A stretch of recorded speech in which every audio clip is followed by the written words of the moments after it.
I mean, what can I say? Last year I had so much hope.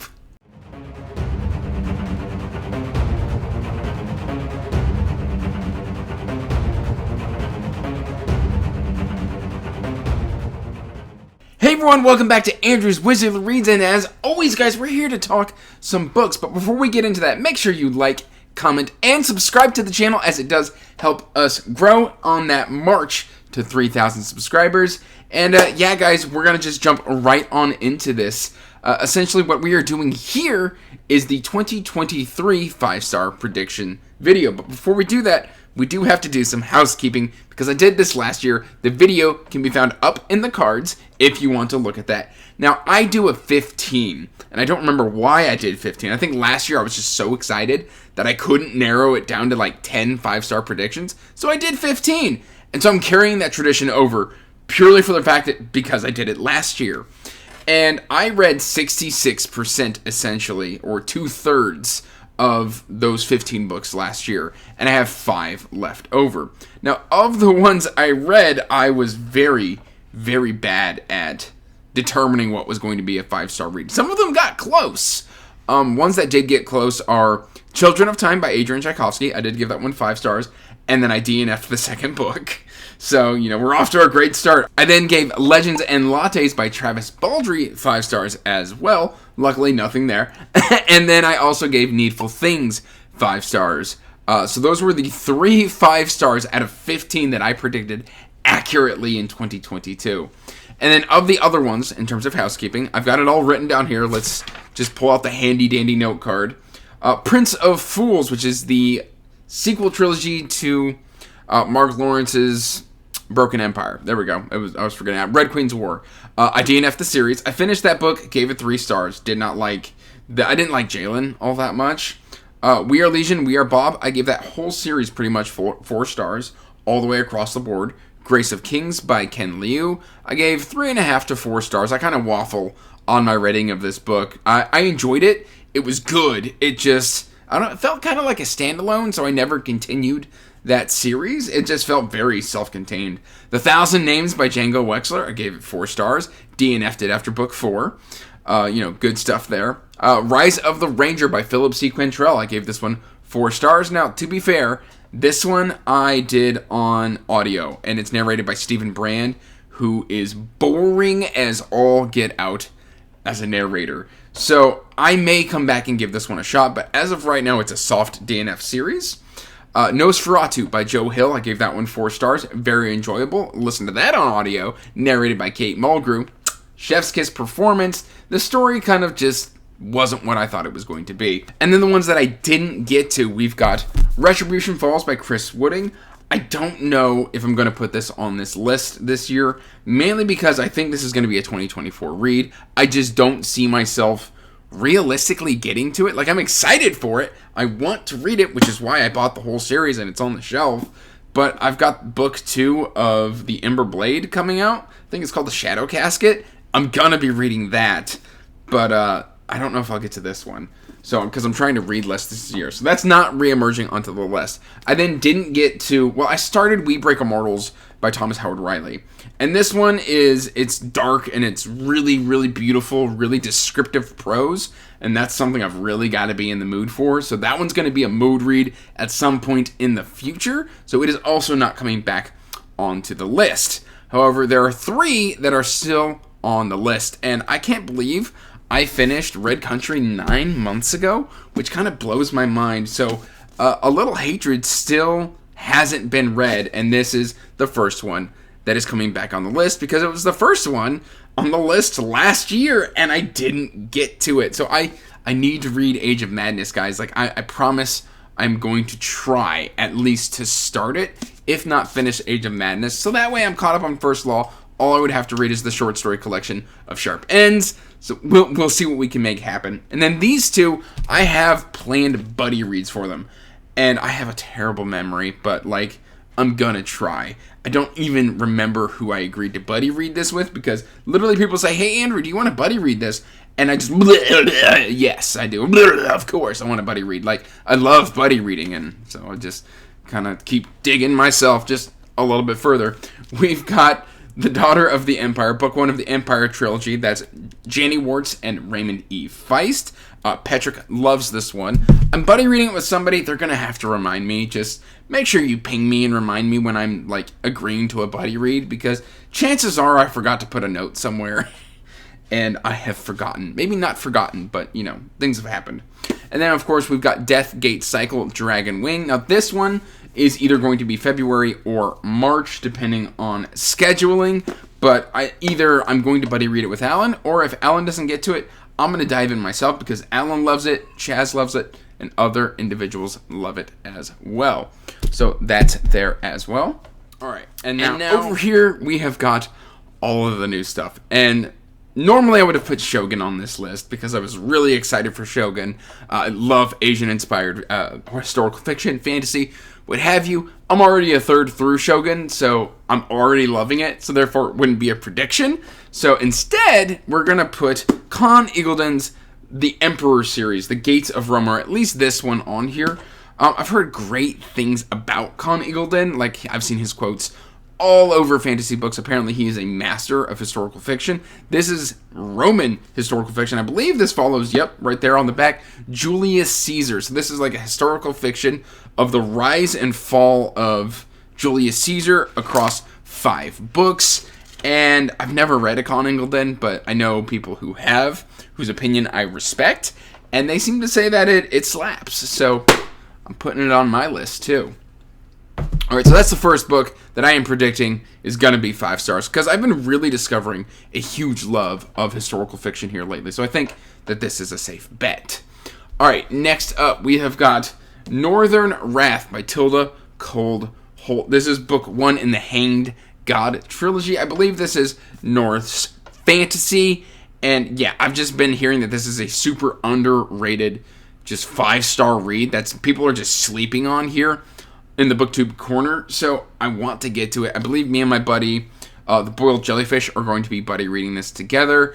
Hopefully in the first half of the year. If not, like, hey, no pressure. If you're busy, you hit me up. We'll start it whenever, Jordan. Like, we'll get it. We'll get it done. Get it done. Get that done. And then this one just sounds cool. Like, it's a self-pub book that, like, I saw on Instagram. I started looking into it. I bought the physical copy. And this is The Ghosts of the Scattered Kingdoms by Wade Garrett. And essentially, like, we've got somebody in a tricorn hat. So it looks kind of piratey, like, but there's, like, a steampunk robot there as well. So, like, pirates with steampunk vibes. Like, the old world is in ruins. An empire once blessed with modern miracles and magic has become a patchwork of crumbling bergs, littered with the detritus of the former world. That sounds amazing.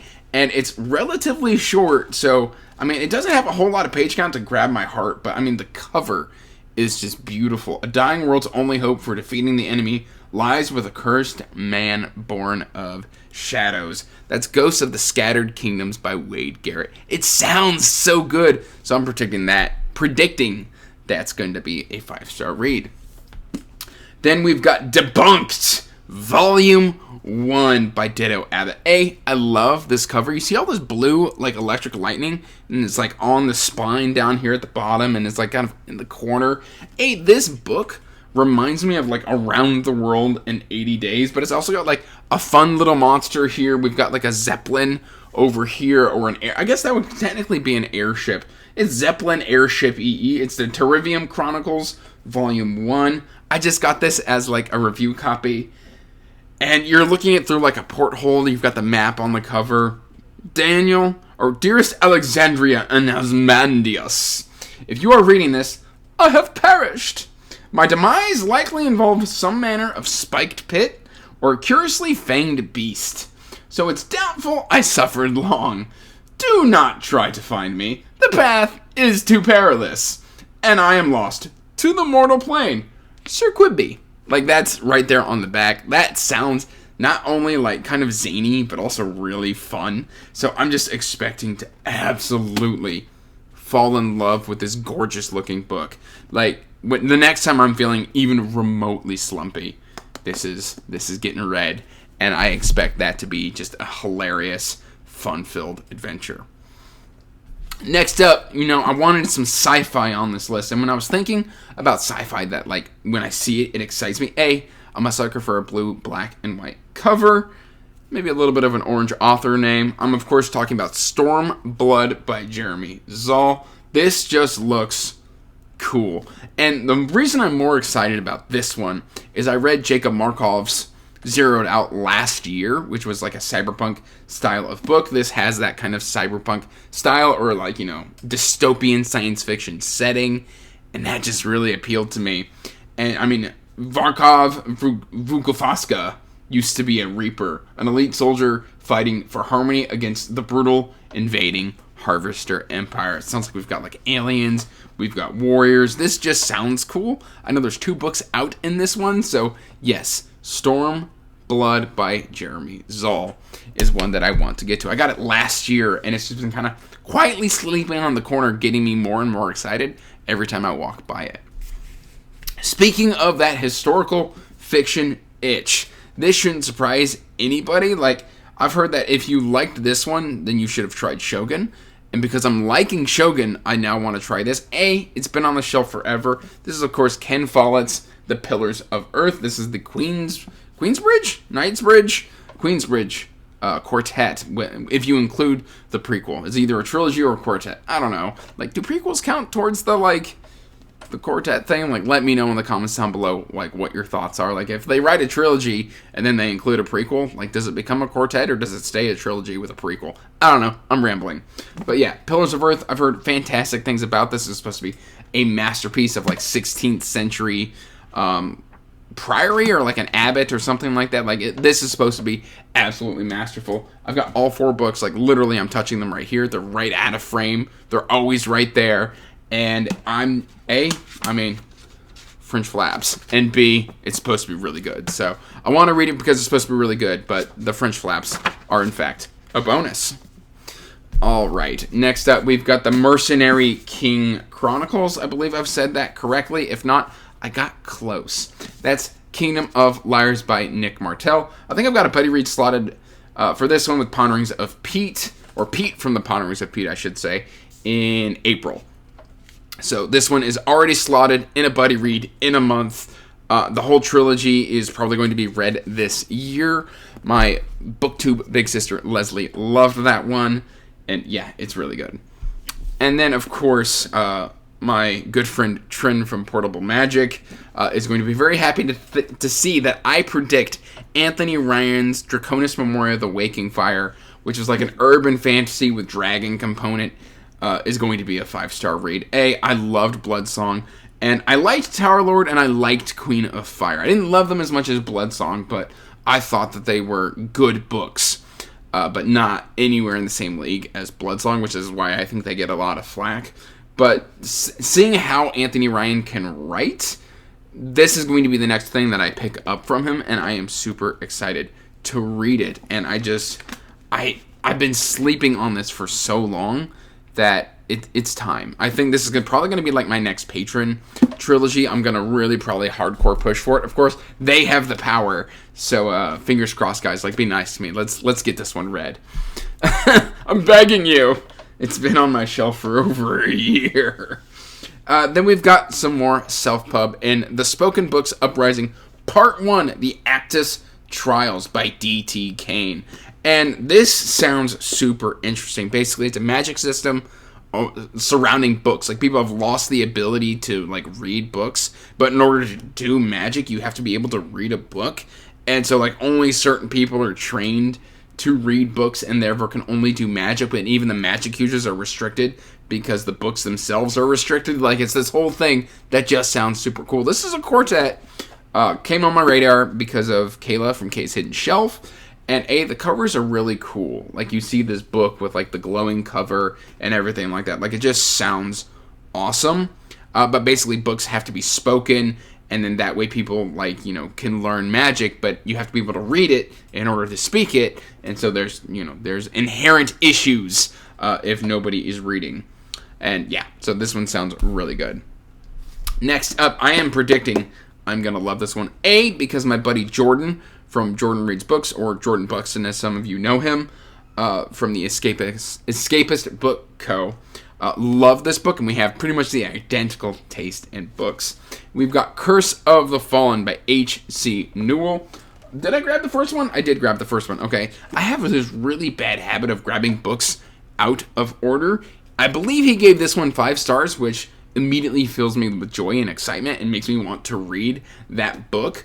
But Curse of the Fallen. Magic is the purest form of darkness.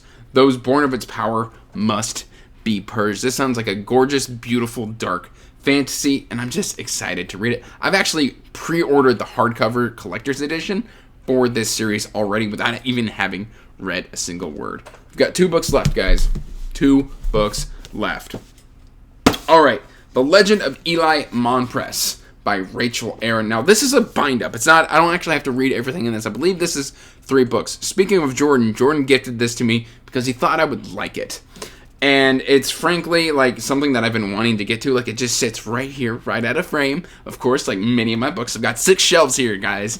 And yeah, a tale of high adventure, romance, and larceny. Like, it sounds good. He says he loves it. He says I'm gonna love it. So I want to give it a try. And then the last book. Speaking of my friend, the Boiled Jellyfish. He has been ranting and raving about Ben Galley. And I've read Chasing Graves by Ben Galley. I read that whole trilogy, and I mostly enjoyed it. But he's been talking about Emineska.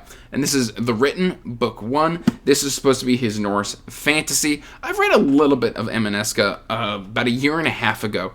And while intrigued by it, I kind of just had other reading commitments, and I never came back to it. And so now it's time. I'm collecting these on paperback. I love these kind of just gorgeous paperbacks. They've got really gorgeous spines. I know there's these beautiful collector's editions, but I can only really spring for the paperbacks. I do have the hardcovers of like the follow-up series to this, which the Sclerusian Chronicles. I don't know. I think I've gotten that wrong. Similar art style though, so maybe.